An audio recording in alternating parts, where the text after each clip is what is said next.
Altså, vi hedder Samuel Alexander, og vi kommer fra Midtbyen, Ja. hvor vi så skal lave en lille rapport om, Grimme, hvorfor det blev startet, og så skal vi så bagefter lave et SoMe-medie om det, hvor vi så skal lave en reklameagtig, for at vise, hvad I godt kunne bruge sådan, for at folk til at komme her og købe jeres ting. Ja. Og det er så skal vi bare bruge nogle svar, så vi kan lave os. Så I har noget at arbejde ud fra. Ja. Så vi kan starte med første her. Hvem startede virksomheden? Jamen, virksomheden den er jo grundlagt i 1919 af min farfar, Christian Hylleberg. Ja. Ja, og hvorfor valgte I at starte Grimme, eller den her type virksomhed? Jamen, dengang, da det startede i 1919, det var egentlig fordi, at min farfar han var sådan lidt af en opfindertype, og han syntes godt, han kunne gøre et eller andet, så det var lettere at tage kartofler op. Så han begyndte at producere egen kartoffeloptager der fra 1919. Så det var behovet, der var for det. Det var derfor. Hvilke værktøjer eller platforme bruger I, og hvordan kommunikerer I sådan internt i virksomheden?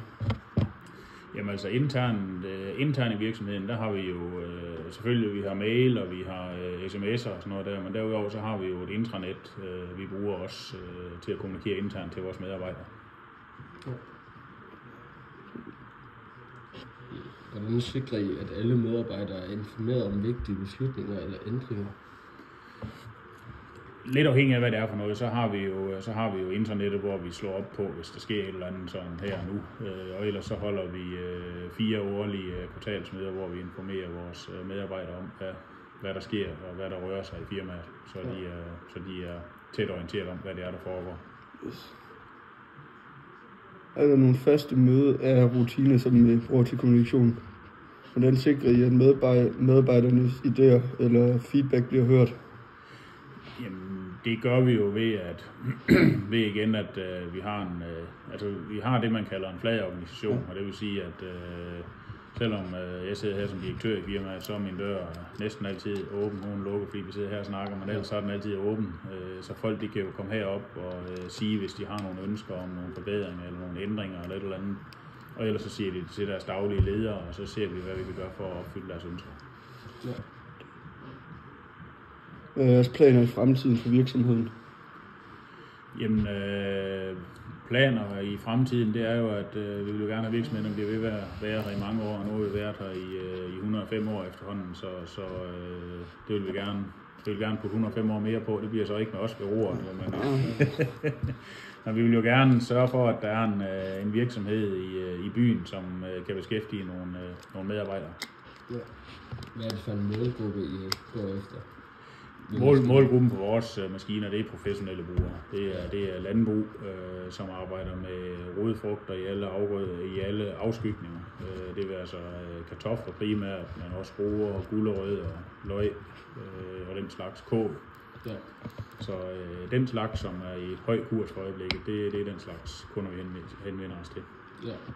Har I tænkt jer at udbrænde, så vil jeg se flere grøntsager, I kan tage? Jamen altså, jo flere grøntsager vi kan toppe med vores maskiner, jo bedre er muligheden for at få solgt nogle maskiner. Så når der sker noget nyt, jamen, så forsøger vi også at være med og få maskinerne ændret, så de kan tage de rodfrugter, som nu måtte være nødvendige. Ja. Hvad står der? Hvilke sociale medier bruger I mest til at reklamere på? Altså i sociale medier, der bruger vi Facebook meget, sørger for at holde den opdateret. Vi bruger LinkedIn, og det bruger vi ellers. Vi bruger selvfølgelig vores hjemmeside, men det er jo en sociale medier, men Facebook og LinkedIn, det er dem vi bruger mest. Ja. Bruger I data og feedback fra kunder til at tilpasse jeres budskab? Det gør vi jo på den. Vi sender ikke forespørgsel ud til kunderne om, hvordan og hvorledes, men vi gør jo derhen, at når de reagerer på et eller andet, som for eksempel bliver skrevet inde på et af de sociale medier, jamen så reagerer vi jo på at få det rettet til, så det eventuelt kan blive bedre eller anderledes næste gang, hvis der er et eller andet, der ikke er helt, som det skal være. Hvor mange sådan, arrangementer har I om året, så vi kan få nye kunder til? Det svinger lidt, men vi har sådan i snit sådan større arrangementer, så har vi vel en 4-5 stykker hen over året. Og så hvis der er behov for et eller andet, jamen så holder vi flere arrangementer. Vi holder gerne arrangementer, hvis det er sådan, at vi kan for eksempel få en landbrugsskole eller et eller andet ud at kigge herude, fordi så kan vi jo have mulighed for at hente nogle nye kunder den vej igen. Så jeg har sagt, jo mere, jo bedre. Ja. Nu ved jeg, at I holder åbent hus. Hvorfor er det egentlig, I gør det? Jamen, åbent hus i år, vi holder åbent hus hver år. Ja. Men lige i år, der gør vi det, fordi vi har fået nye bygninger. Og vi har lavet et nyt domicil, som vi er meget stolte af at gerne vise frem. Men ellers så holder vi jo åbent hus, fordi vi skal sælge noget til vores kunder. Og derudover så er vores åbent hus også et vigtigt mødested for vores kunder, hvor de kan møde hinanden og sidde og snakke, uden at vi er en del af snakken, så kan de godt bruge det som en slags møde. Ja. Så det er både for kundernes, men selvfølgelig også for vores egen skyld, så vi kan få noget solgt. Ja. Og hvad gør I så, folk de har lyst til at købe jeres produkter, ikke nogle andre, der kan gøre det samme? Vi sørger for at holde en høj service på vores produkter. Der er ikke så mange, der arbejder den slags afgrøder, som vi arbejder i. Og der er egentlig ikke nogen af vores kollegaer, som har dårlige maskiner. Men vi er de eneste, som kun arbejder inden for det her. Vores andre kollegaer, de arbejder også i traktor og mejetærsk og alt muligt forskelligt. Vi er de eneste, som 100% arbejder med rodfrugtsmaskiner. Så derfor forsøger vi at holde en god service og en god kommunikation med vores kunder. Er det sådan, hvis nu folk klager over, at der er sket noget, at det så bliver så lavet hurtigt, eller går det lang tid, før det bliver lavet? Det kommer lidt an på, hvad de klager over. Men selvfølgelig, hvis der er et eller andet, der kører i stykker i en maskine, så har vi jo en del af Grimme-koncernen. Og det vil sige, at hvis der sker et eller andet med en maskine her, og vi melder det ind til fabrikken i Tyskland, jamen så er der rimelig stor sandsynlighed for, at der bliver gjort noget for at forbedre det så hurtigt som overhovedet muligt. Ja. Vi har jo det princip, at som vi siger, vi har den direkte vej til specialisten, og specialisten det er os, og så kan vores kunder bruge os, og så skal vi også sørge for, at den tråd, som de lægger op, at den bliver ført ned til fabrikken, så vi hurtigt får gjort noget ved de ting, der måtte opstå. Ja.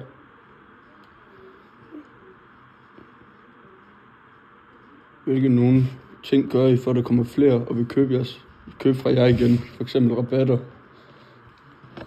Jamen altså rabatter gør vi helst ikke så meget i. Det skal helst ikke være sådan, at vi sælger vores produkter på grund af en god rabat.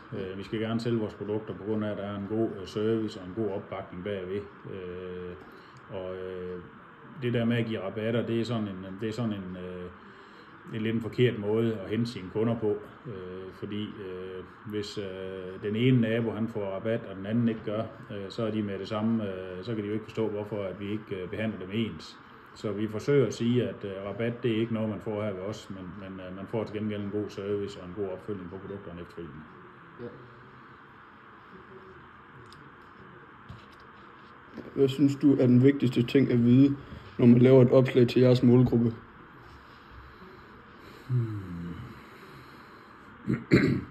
En af de vigtige ting, der er for vores vedkommende, det er jo, at vi er en virksomhed, der har været her i mange år, og vi forventer også at være her fremover.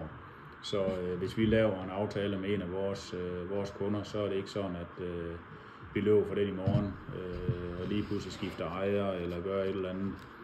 Vi står bag ved det, som vi siger, og det gør vi også i tiden fremover.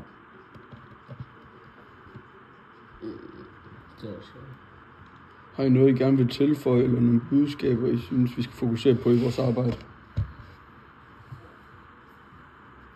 Er det ren SoMe, den vej I tænker? Ja.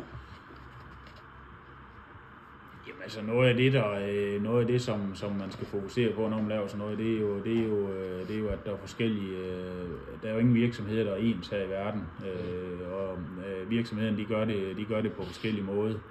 Og når man har sådan noget som sociale medier, så er det jo vigtigt, at man får det budskab bragt ud, som man egentlig gerne vil fortælle. At ikke man får lavet nogle falske forhåbninger ud til nogen, som man ikke kan opfylde i virkeligheden. Ja. Ja. Det var det, vi lige havde. Ja. Tak for det. Ja, selv tak.